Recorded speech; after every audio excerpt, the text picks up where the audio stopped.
In today's show, we're going to answer questions from listeners just like you. Listen in, as there might be strategies that you're able to utilize in your own situation. We're going to talk about questions of whether or not to stick with a bad job just for the high income, whether or not you should downsize prior to retirement, if you should give now to your beneficiaries or wait for them to just inherit it when you pass away, and then for someone that has enough saved and has no worries, what's next? What should they be thinking about in regards to their life?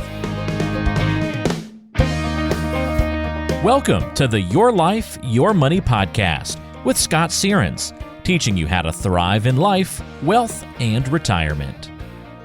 Welcome to the Retirement Show, all about your life, your money, and your taxes. I'm your host, Scott Searens, and my goal is to help you thrive in life, wealth, and retirement. And today we're going to be talking about your questions. That's right. It's the last week of the month. I guess this month it's been a twofer, right? Because last week we did this as well. But last week of the month, so what are we doing? We're opening up the listener mailbag to talk about your questions and provide answers to your questions, thoughts, questions that you have in regards to your life, your retirement, your taxes, your inheritance, or giving an inheritance. And that's what we're going to talk about today. We've got questions on whether or not to stick with a bad job just for the money, whether or not you should downsize prior to retirement, to give now or to wait. So does it make sense to gift now or just let your beneficiaries inherit the money in the future? And then the last question is from somebody that is saved enough, they've got no worries in regards to income, and their question is, what's next? What do they need to be thinking about that maybe they are not thinking about? So if you're listening to the show, I am guessing that you might not yet be retired or you're already retired. Maybe you're not yet taking Social Security though. And we've got a great new free guide out there. People have found this to be very helpful. It's a free guide in regards to the decisions of when to take Social Security. It's like the who, what, when, how, where of Social Security. It's going to provide you actionable advice in regards to the timing of claiming your benefits to hopefully help you optimize your benefits by hundreds or thousands of dollars. You can get this guide at lifemoneyshow.com/Social Security. Again, that's lifemoneyshow.com/Social Security. So with that, let's dive into our questions. Our first question is from Eddie. Eddie says, I'm 62 and I'm making more money than I've ever made by far. So that part of my job is very gratifying. At the same time, I hate all of the red tapes. I hate all the politics involved in working for a Fortune 500 company. So some days are great and some days just make me want to retire tomorrow. Do you think I'd end up regretting if I walked away from this fantastic income at my age of 62? Well, Eddie, lots going on here. Sounds like you like the money, but you hate the job. Or you like the job some days, but some days, man, it is really causing you to want to retire. So here's a suggestion. One is, do you have a plan in place? Meaning, can you retire? I think that's first and foremost here. Can you retire? So first off, I'd put together a plan. And if the plan says that you have enough, well, now work is optional. And you have to ask yourself, will this money make a dramatic difference in your life? So if you put together a plan and you could retire today, is all of this extra income, I know that you feel really good about all this extra income coming in, but is it going to make a dramatic difference in the next 10, 20, 30 years of your life? Or if work is optional, maybe you want to find a new job and just do what you love instead. And I'm guessing if you're making this great income where you're at, they must really value you. They must value your expertise and your training and your knowledge and what you do. So maybe go find another job doing what you do somewhere else. And if you know work's optional, you could probably still make great pay. Maybe you'll make more, maybe you'll make less, but does it really matter, I guess? Now, let's just say you don't have enough. Well, then you have to ask yourself, will this money make a dramatic difference in your future enough to stay there? Or should you look to switch jobs because you're not happy with where you're at? I think, one thing that's really important, Eddie, is that you want to just be happy doing what you're doing. I've seen way too many people just come in, they're frustrated with what they're doing, they're unhappy with it, and then they just stick with it year after year after year. Why not switch? Why not do something that you love to do? Why not wake up and enjoy going to do the job or the task or the skills that you're going to provide? Why not wake up and enjoy doing that each and every day? And I know plenty of people that do that, Eddie, so it's not like it doesn't exist out there. It certainly does, that you can find that. Now, the other thing that I want you to think about here, and I've read a lot about this recently, and so that's why I'm going to bring it up, whether you feel like it fits in this question or not, is the fact of being rich versus being wealthy. And Eddie, I know that you didn't say, I just want to be rich, but you kind of said, hey, I'm making this really great income. And rich is really quantified in money, right? So it can feel great to have this great income coming in. But wealth is measured in way more things. Wealth's measured in time, wealth's measured in happiness, and wealth is measured in money. So wealth is, do you have the money to maintain without working? And if you do, great, right? You've got that money already to maintain your lifestyle. You've already saved up enough. Wealth is freedom of time. Having the time to do the things that you love with the people that you love and the people that you care about. So I want you to kind of think differently in regards to this. I know you've worked hard your life. You've got this great income coming in. Trust me, I'm not telling you that that's a bad thing. I think it's a great thing. But I think what's more important is that you're happy, that each and every day you're waking up, going to work, you enjoy what you're going to. Now you're going to enjoy it every day. Hey, we all have our tough days, right?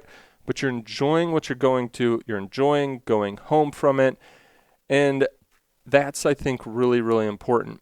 Plus, you have to ask yourself, will this income make a dramatic difference? You're 62 years old. You've probably saved up a majority of what you're going to save up for the rest of your life.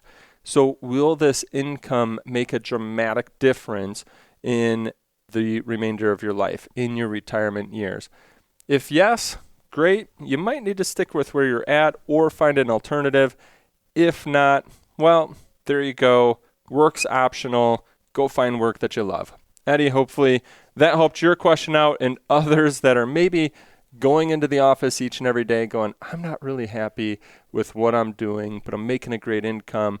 Sometimes I think it's just that fear of putting together your resume or going out there to look for alternative options. Hey, in my opinion, I feel like the job market's really good right now. I've talked to a lot of people out there that are looking for good help.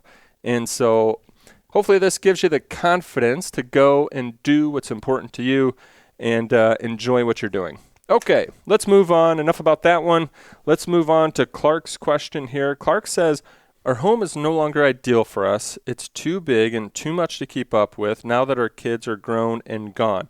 We'd like to move, but we'll be working for another 4 to 5 years. And then when they retire, they're going to retire to another state. So they'd like to move now, but then when they retire, they're going to have to retire to another state, or they want to move to another state again. So that'd be moving again.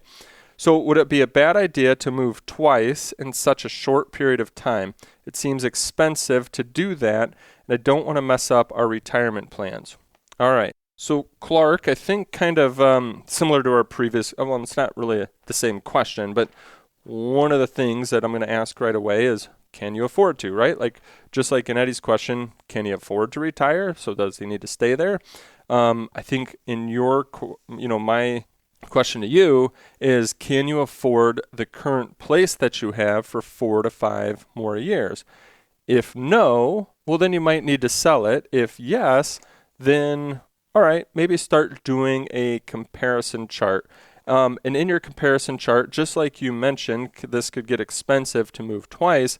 Take a look at like cost and financial data, maybe have that on the left, one side of your chart, versus like the emotional headaches, or each side, right? Maybe you've got 2 sides of your chart. Here is like, okay, if we stay here, what are all the costs? What's the financial data? What's the emotions with staying there? And if we move twice, what's the cost of doing that? What's the financial data? What's the headaches of moving twice? Some of the costs to think about as you go through this would be moving cost, storage cost, realtor fees if you were to sell twice. So, right, like let's just say you sell your current home, you have realtor fees in selling your current home, you buy a new home, you downsize, you buy a new home, you go to sell that, you're going to have realtor fees again before you move into your final home. So really think about that, because that's cutting into your equity, everything that you've saved up. Or if you don't buy another home, like an intermediate home, then are you renting? And if you're renting, you might have those storage costs, plus what are the rental costs. Then the other thing to think about is capital gains on the intermediate place. So it sounds like you've probably been in your place for a while. As long as you've lived there 2 out of the last 5 years, then you wouldn't have any. Well, I'm not going to say you wouldn't have any. If you're married, which it sounds like, then you would have a $500,000 exemption from any sort of capital gains appreciation in your place. Now, if you move or downsize short term, and let's just say, you wait 3 years, you move, you downsize for 1 year, and then you move out of state, well, you wouldn't then meet those exemptions. So let's just say you move, the place appreciates in value. If you're not there for 2 out of 5 years, but it has to at least be 2 years, then you would have to pay short-term capital gains rates, which is basically your ordinary income rate on any gains that you have on that property. So I want you to think about that too, like that's going through my mind, along with all these costs. So the thing to maybe weigh this against is you had talked about the headaches, right? The headaches with it's just too big, too much upkeep. So as you look at all of those costs, selling the place, storage, moving fees, you name it, realtor fees, etc., would it maybe just make sense to actually just pay for the upkeep at your current place? So if that's what's become too much for you, you and your spouse just aren't able to do it yourselves anymore and keep up with it, well, would it actually be more cost effective for the next 4 to 5 years just to pay for the upkeep on your current house, paying for somebody to do the yard work, paying for somebody to do the cleaning, paying for whatever it is that you and your spouse are no longer to keep up with at your current place? Would it just make sense to pay for that for the next 4 to 5 years? That way, when you do retire, you can just make one move out of state, save yourself on some of the other costs. So I'd really recommend kind of putting together a comparison chart, but make sure you put everything in there. Put in there the cost, put in there any sort of financial impacts, but also don't forget to put in there the emotional side of things. Hey, how's this going to feel? What's it going to be like if we're going to move twice? And, as you had mentioned, maybe some of the emotions or headaches that you have keeping up with your current place. So hopefully that helps you out. No direct answer, but at least gives you the path to help you come up with the answer to your question. Okay, our third question today is from Catherine. She says, should I give some of my money to my kids and grandkids while I'm still alive, or just let them inherit everything when I die? I'd like to see them enjoy it while I'm still around, but I'm willing to wait and give it to them as an inheritance if that's a better idea. Catherine, really good question here that I'm starting to kind of see a shift out there when it comes to money that's saved up, money that you would potentially never utilize, and do you give it now or do you wait and they just inherit it when you pass away? So first and foremost, just in case somebody's not in the same or thinking about this like Catherine is, my first question to you is, can you afford to? Now, sounds like Catherine's maybe gone through the process where she knows she can afford to do it. But if you're thinking about this, can you afford to do this? Because one of the things is, don't forget, you need your money to last 5, 10, 15, 20, 30 years or longer, and you don't want to jeopardize your own retirement. So let's assume that you can afford to do it. Let's assume that this isn't going to jeopardize your retirement. Well, as I mentioned earlier, I'm starting to see a shift. I'm starting to see that people, parents, grandparents, are wanting to help their children and their grandchildren while they're alive because it's bringing joy to them to help that other person and see how they are helping them. And it really brings joy to both parties. And you think about it, right? If your children were to inherit this money when you were to pass away, and let's just say you live a long, healthy life, well, at that point in time, they most likely might be in their 60s or upper 50s or, in their later 60s. And by that time, they've already kind of got themselves financially where they're going to be. However, if you're to do it while they're younger, you might be able to help put them in a better financial position, meaning you might be able to help them get out of their student loans sooner. You might be able to help them get out of debt. You might be able to help them put a down payment towards their house so they can start building equity in their name and own versus rent. So there's a lot of ways that, I can see how this can help people out at a younger age and put them in a better financial position. So that way, when they're in their 50s, 60s, and 70s, just like you, Catherine, then they're in a great financial position to help out that next generation as well. Now, I guess part of your question also is it, leaving them an inheritance, is that a better idea? From a tax standpoint, there are some tax considerations of one way versus the other. I don't know if I would let this lead everything, but there are some things to think about, like, for instance, real estate. So gifting them real estate now, that then becomes in their name, and they'll be responsible for any gains from when they inherit it throughout the future. However, real estate, if they were to inherit real estate when you pass away, they get what's called a step up in cost basis, meaning, let's just say you bought your house for $100,000. The value of it's now $200,000. There's $100,000 of gains there. However, you pass away, they inherit it at the $200,000. That's their new basis. They do not have to pay tax on that $100,000 of gains. So there's some things like real estate where inheriting real estate actually helps from a tax standpoint. Same thing with a brokerage account. However, this is probably, where you would be gifting some of your money from, but I will say a brokerage account, you also get a step up in cost basis. So just like we discussed with the value of the home, a brokerage account, so this is a non-retirement account, non-qualified account. Again, if the value of all of the, stocks, bonds, funds, you name it, in that account when you made all of your initial purchases was $750,000, and now that brokerage account has grown to $2 million. If they were just to inherit that, they inherit that at the $2 million value. They do not have the responsibility from a tax standpoint of all of the gains within inside of that account. And so that's something you want to think about too. However, I don't know if I would let that lead the process of whether or not you want to gift them that money, because like we had mentioned, they call it personal finances for a reason. Part of it is finances, part of it's numbers, but part of it is personal. So that's why I said don't let that totally lead your thought process here.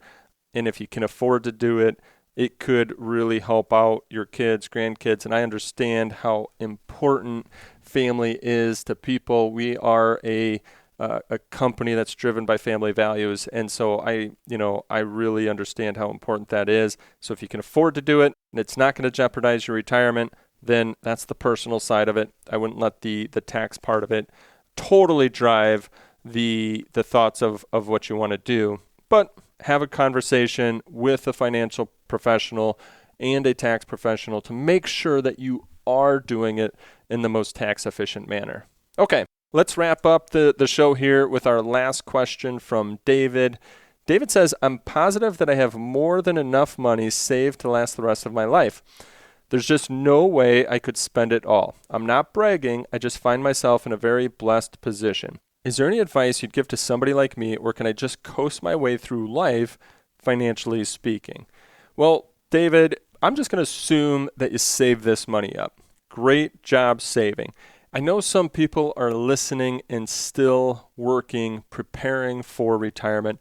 And David, you're helping show, right, that doing a great job saving, having enough money saved, and living within your means just brings a whole lot of confidence to your overall retirement.